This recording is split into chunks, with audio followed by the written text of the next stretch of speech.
దసరాకి జరిగే కర్రల సమరం రక్తసిక్తంగా మారింది. ఒకటి కాదు రెండు కాదు 10 గ్రామాల ప్రజలు కర్రలతో దాడి చేసుకోవడంతో 100 మందికి పైగా అక్కడ తీవ్ర గాయాల పాలయ్యారు.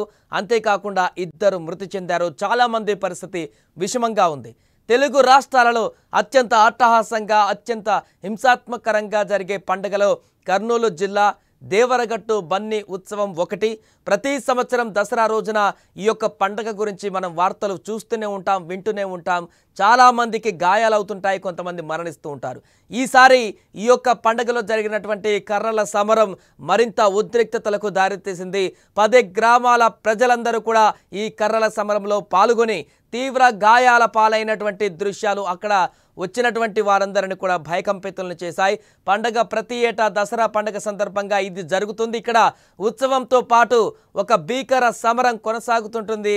సో ఈ సమరంలో చాలామంది గాయపడమే కాకుండా అనేక మంది పూర్తిగా ఈ దసరా ఉత్సవాల్లో పాల్గొనడానికి వచ్చిన వారు కూడా పాల్గొంటారు. ఈ ఏడాది కూడా దేవరగట్టు మాల మల్లేశ్వర స్వామి బన్నీ జైత్రయాత్రలో కర్రల సమరం జరిగింది.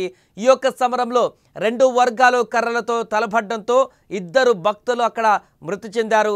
అలాగే 100 మందికి పైగా తీవ్ర గాయాల పాలయ్యారు. వారిలో 5 పరిస్థితి ఇంకా మరింత విషమంగా ఉన్నట్టుగా తెలుస్తుంది. ప్రతి ఏటా దసరా రోజు మహామల్లేశ్వర స్వామి పార్వతి అమ్మవారి కళ్యాణం అనంతరం వారి విగ్రహాల ఊరేగింపు అనేది జరుగుతూ ఉంటుంది.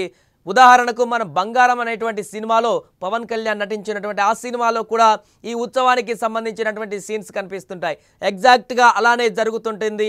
ఈ యొక్క ఉత్సవంలో ఆ విగ్రహాలని అక్కడ తరలించుకోవడానికి ఏ గ్రామానికి అయితే వెళ్తారో ఆ గ్రామానికి తీసుకువెళ్ళడానికి పోటీ పడతారు. అక్కడికి తీసుకుపోవడానికి గ్రూపులుగా ఏర్పడి తమకే దక్కాలంటూ కర్రలతో సమరం చేసుకుంటారు. ఈ దేవతామూర్తులను తమ గ్రామానికి తీసుకువెళ్లాలనే పట్టుదలతో దాదాపు ఈసారి 10 గ్రామాలు 2 వర్గాలుగా విడిపోయి పరస్పరం కర్రలతో తలపడ్డాయి. ఈ ఏడాది కూడా జరిగినటువంటి ఘర్షణలో 2 భక్తులు మృతి చెందారు. దాదాపు 100 మందికి పైగా గాయపడ్డారు. వారిలో 5 పరిస్థితి ఇప్పుడు తీవ్రంగా ఉంది. క్షతగాత్రులను వెంటనే ఆదోని ప్రభుత్వ ఆసుపత్రికి తరలించారు. ఈ సమరాన్ని చూసేందుకు సుమారు 2 లక్షల మంది భక్తులు కూడా అక్కడికి తరలి వచ్చినట్టుగా తెలుస్తుంది.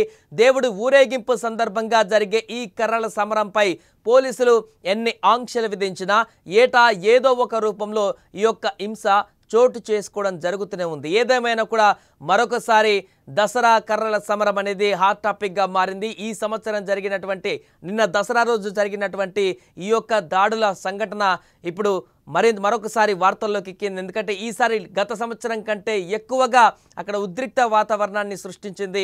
గత సంవత్సరం కంటే ఎక్కువ కూడా నష్టాన్ని కలిగించింది.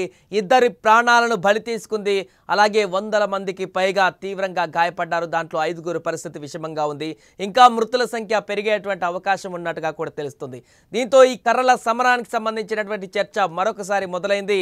10 గ్రామాల ప్రజలు ఈసారి పాల్గొనడంతో ఈ యొక్క కర్రలతో దాడి చేసుకోవడం అంటే విగ్రహాలను తీసుకువెళ్ళడం కోసం అడ్డొచ్చిన అంటే మిగతా వర్గం కూడా తీసుకువెళ్ళాలనుకుంటుంది కాబట్టి వాళ్ళని అడ్డుకొని మేము తీసుకువెళ్ళడానికి జరిగేటువంటి సమరమే ఈ కర్రలతో దాడి చేసైనా సరే వాళ్ళని అంతం చేసైనా సరే దాన్ని తీసుకువెళ్ళనేటువంటి కాన్సెప్ట్తో ముందుకు వెళ్తారు. కాబట్టి ఎదుటి వర్గాన్ని పూర్తిగా కర్రలతో పూర్తిగా దాడి చేసిన తర్వాత ఆ విగ్రహాలను తీసుకువెళ్తారు. కాబట్టి ఈ భీకరమైనటువంటి దాడిలో ప్రాణాలు కోల్పోతున్నారు. ఎవ్రీ ఇయర్ చాలా వరకు నష్టం కొనసాగుతుంది.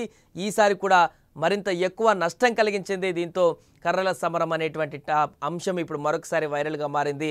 2 ప్రాణాలు పోయాయి. ఇంకా కొంతమంది విషమంగా ఉన్నారు. కాబట్టి మృతుల సంఖ్య పెరిగేటువంటి అవకాశం ఉన్నట్టుగా కూడా చెప్తున్నారు. ఏదేమైనా కూడా ఇప్పుడు అక్కడ కర్రల సమరానికి సంబంధించినటువంటి చర్చ అయితే కొనసాగుతుంది. ప్రస్తుతం అక్కడ ఉద్రిక్త పరిస్థితి నుంచి ఈ రోజైతే నార్మల్గా అయిపోయింది. ప్రతి సంవత్సరం జరిగేటువంటి ఈ యొక్క సమరంలో భాగంగా నిన్న జరిగినటువంటి ఉద్రిక్త పరిస్థితులకు సంబంధించి పూర్తిగా అక్కడైతే వారి బంధువులు కానీ మిగతా స్థానికులందరూ కానీ జరిగినటువంటి నష్టానికి సంబంధించినటువంటి తీవ్రతను చూసి అయితే వారందరూ కూడా భావోద్వేగానికి గురవుతున్నారు.